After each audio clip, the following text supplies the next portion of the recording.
All right, welcome everyone. We're Semblance of Sanity. I'm Caleb. I'm Jacob. And we're here for Saiki K, Season 1, Episode 14. All right. We had our wholesome friend moment on the trip. Everyone gave their extra yogurt pudding stuff to Saiki, and they he chipped ended in up with a massive bowl. more It's than like, enough. Okay, this is fine. More than a regular serving, nice. even. You know what? Maybe these people aren't so bad. Yeah. Maybe all that suffering on their behalf was worth it. worth it. Indeed. Maybe. But now that that's happened, I feel like the trip can just end. You know? mean, yeah, like I'm sure the next episode is going to be just like the very tail end of things, unless literally like the plane crashes and they end up an island in the South Pacific, Exactly. and Yes. like then starts a whole other show of them having to survive. And, fight off the smoke monster. Just Nendo reveals that he was actually the chosen one all along. no, you know? that he won the lottery. See, yeah. Oh, yeah. Can you imagine? No, oi, no, oi, no, oi, no, oi, no, oi. Yeah. Oh boy. The numbers, hey, the numbers, hey, the numbers, hey. 4, 8, 15, 16. Yeah. But yeah, y'all, without further ado, let's get into this. All right, everyone, now be sure to go check out the reaction portion of the video in the description below, then come back here for the discussion. Judgment lights up.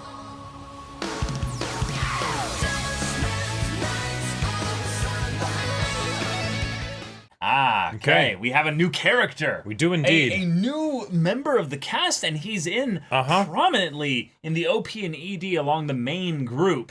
Right. For the new stuff here. And I gotta say, okay, as far as an archetype to add, I love it. Like the delinquent, but with a twist. Right, exactly. And no, Nendo is not a delinquent. He is a delinquent wannabe. He is a dumbass. Exactly. And when he's like, oh yeah, I was a crazy kid.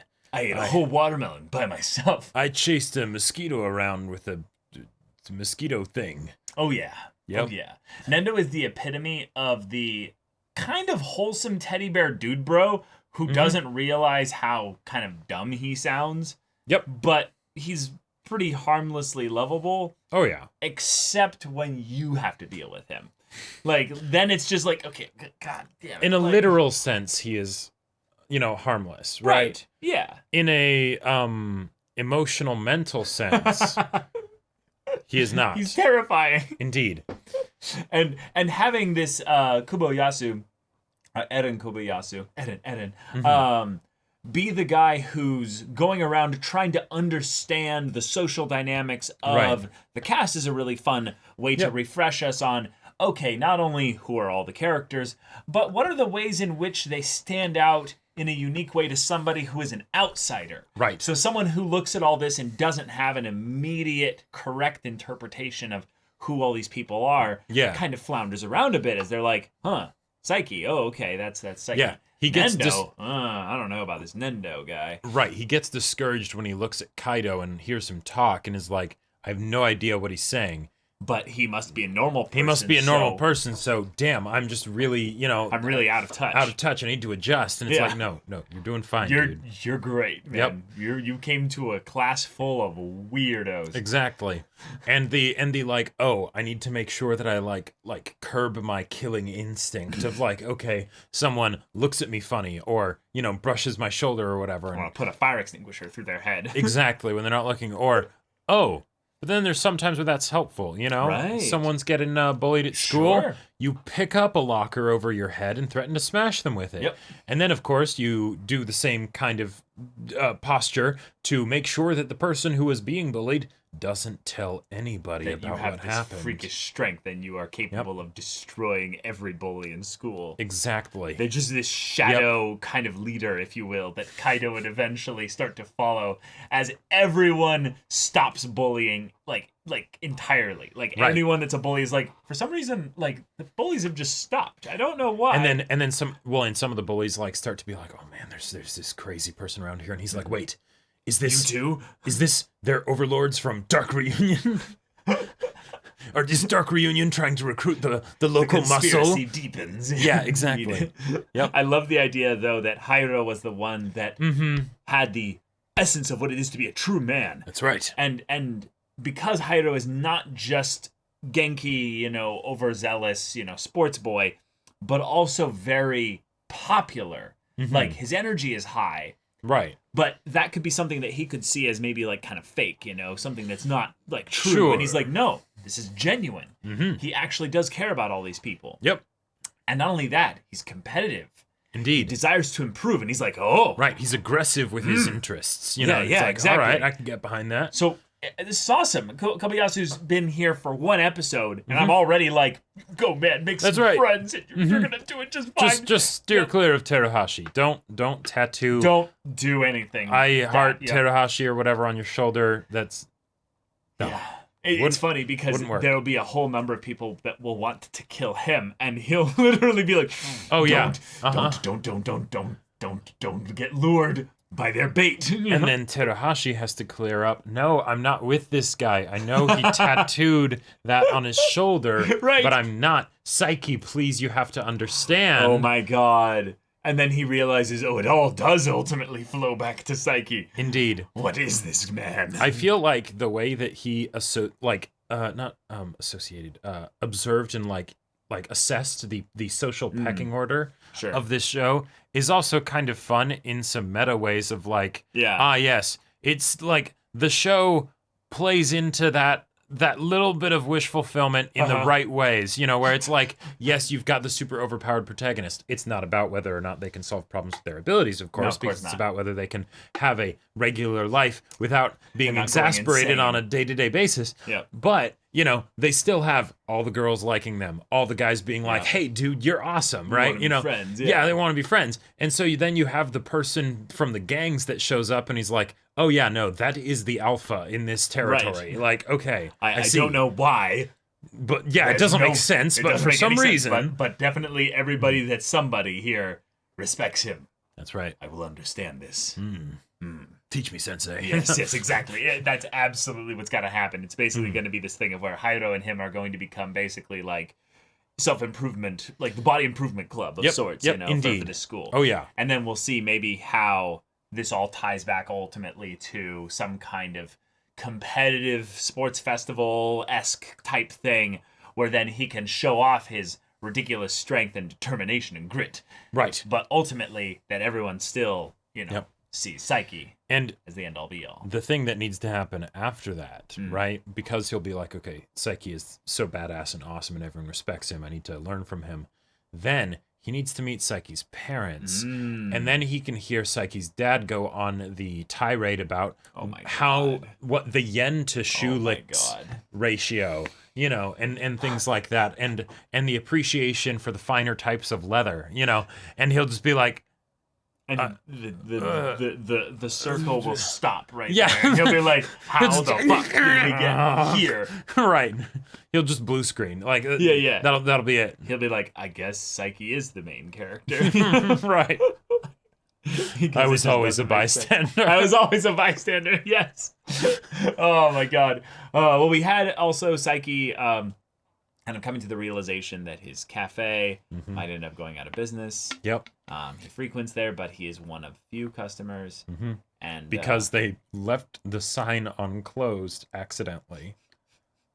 now, to be fair, that might have been because they were having a meeting. That's true. That might have been because That's they were fair. having like a specific like meeting in that regard. So that could be it. Yes. But yes, we basically see that Saiki is very like loose in terms of how he uses his powers to benefit himself when it comes to his general selfishness, because those are things that could spill out to affect a lot of other people, and he doesn't want to do that unless he feels like he's like being forced to. Also, I gotta say, I loved this the way.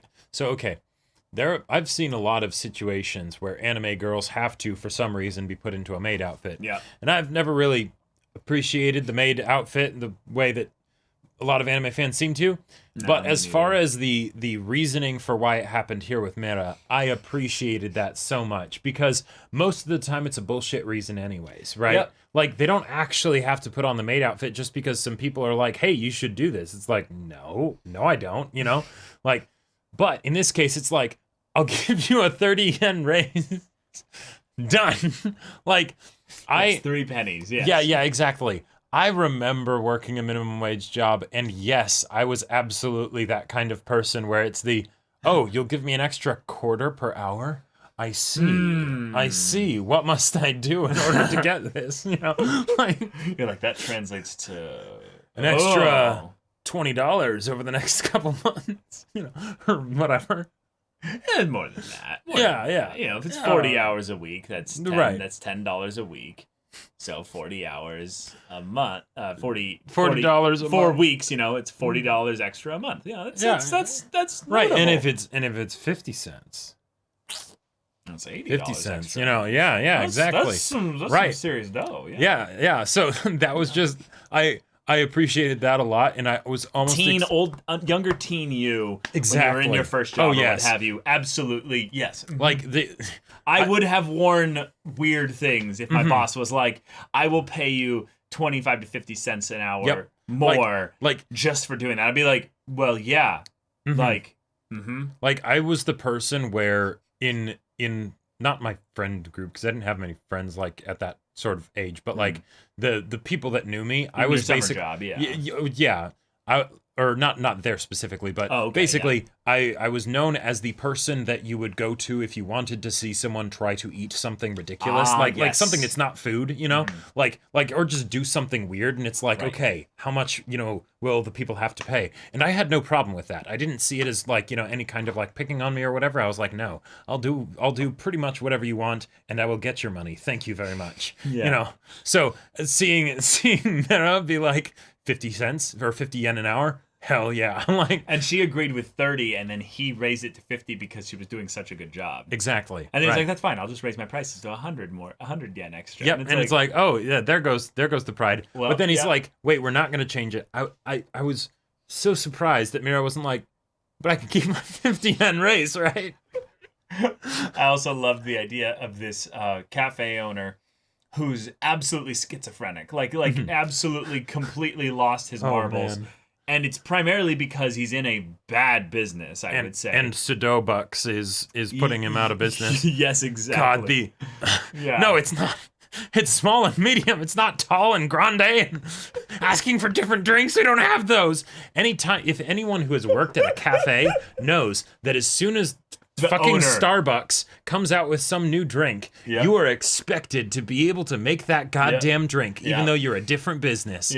Cold pressed coffee, you better have it. Caramel macchiatos, sure. Like it's so funny to see this happen in a comedy like this, because I'm like, oh It's my so god, true. it's so true. Like, this kind of shit made like small business owners that I know just lose their goddamn minds. And you've had experiences where it was actually like traumatic, where the owner would like come in and he would be like a manic, menace. Literally this, and like not let you guys be able to do your job. This job, the owner was so bad. They didn't even know how to run their own goddamn company. They had other minimum wage people that had basically just been there for a long time. He wouldn't even give them like the proper raises they deserved or like the titles, because even though they would run the whole thing, they do payroll, they basically do all the of managers. They would basically run the company. Even though they were making like nothing, and then the owner would still come in on the weekends and just fuck everything up and be like, no, you need to do it this way. It's like that. Ouch! Like, it was like, when I saw this, I was like, I heard the tales. Like the turnover rate, and there's the one person who's been there for like 15 years before the owner even owned it, and like the whole place runs on their own duct tape and sweat. Like, it's but. So that was a spiritual experience. Yeah, it was a fun skit, and it was just too real. Yeah. But thankfully, Mina has a pretty decent boss, all things considered. Yeah, exactly. Even though he's a bit manic and he ended up, being able unstable. to, come back to a baseline, which is good. Yeah. The Nendo family stuff is fucking hilarious. Saiki has a new power now, so we're gonna see how that gets played out in the future. That's true. Or it's a power just we haven't seen him use before with regards to ghosts. But we also see a new trend coming up with regards to Saiki K as a show continually making references of things that are, I believe, actual anime. Oh, yeah? And then just full on just bringing them in and being 'Cause why not? very fast and loose with the directly mentioning what they're referring to. 'Cause Exactly. I wasn't sure actually whether or not it was an anime, but it gave me enough of a vibe of this is a reference to something, and I'm like, okay. Yeah, I mean, this is this is the kind of show that would do that. Yeah, indeed it is that Bojo's kind of Bizarre show. Adventure. You know, Right, kind of right, thing, exactly. You know? Yeah. Yep. But all right. Great All fun. right, just more Saiki K. Just give us Yes. more of this stuff. It's so good. So y'all, thank you so much for watching this episode's reaction and discussion. If you want to see the next episode's reaction and discussion right now, though, go check out the link in the description below for our Patreon. You can get an early access there. You can watch full-length timer reactions there, and all this comes with Discord access. So you can chat with us in the community there about this show, about anime in general, and also be sure to check out our Twitch channel. We stream every weekday. The info's in the description. Yeah, so if any of that interests you, we'll see you there. But until then, we're Semblance of Sanity. I'm Caleb, I'm Jacob. and we'll see you all Next time.